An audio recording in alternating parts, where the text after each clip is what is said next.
Internet est l'illusion d'une vie paradisiaque. Internet est l'illusion d'une vie idéale et idéalisée, peut-être.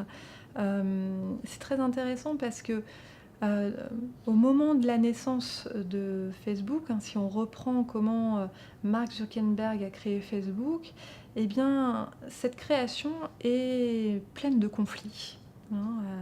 Elle est, vraiment, une création initiée dans le conflit. Conflit avec ses amis, conflit, avec les femmes, conflit avec sa petite amie, conflit avec ses jumeaux, qui lui ont, missionné, hein, de créer, un site de réseau, social.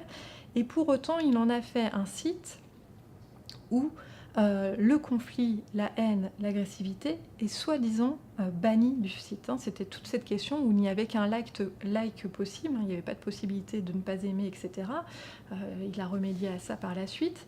Mais l'idée même de la création des réseaux sociaux, c'était de s'illusionner qu'on pouvait tous être amis et d'être dans un monde aconflictuel, c'est-à-dire où il n'existe pas, de conflit entre soi et l'autre, de haine, mais par contre où l'amour de soi et de l'autre est, mis en avant.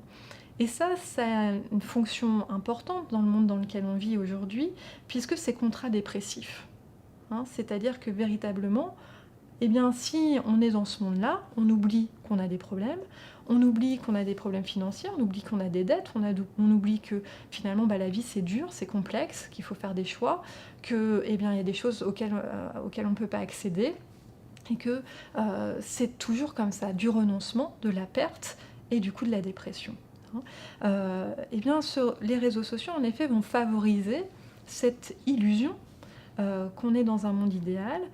Pour l'adolescent, ça a cette fonction, de mettre à distance l'angoisse, de mettre à distance, finalement, qu'ils sont en plein deuil, hein, en deuil de leur enfance, en deuil de leur corps d'enfant, en deuil, de leurs parents, hein, qu'ils avaient eux-mêmes idéalisés. Et donc on est dans quelque chose où finalement on se sent dans un monde un peu protégé, où tout le monde est beau et gentil, sauf que ça ne tient pas, hein, on le voit très bien, puisqu'ils sont eux-mêmes moteurs de l'agressivité sur les réseaux sociaux, hein, et ils vont aussi détruire ces idéaux, hein. Donc il y a vraiment ces deux pendants qui sont quelquefois très radicaux, hein, puisqu'on voit des adolescents qui vont encenser et être vraiment dans une idéalité très forte sur certains profils, et alors qu'ils vont se montrer absolument terrorisants et néfastes sur d'autres profils, et c'est pourtant la même personne.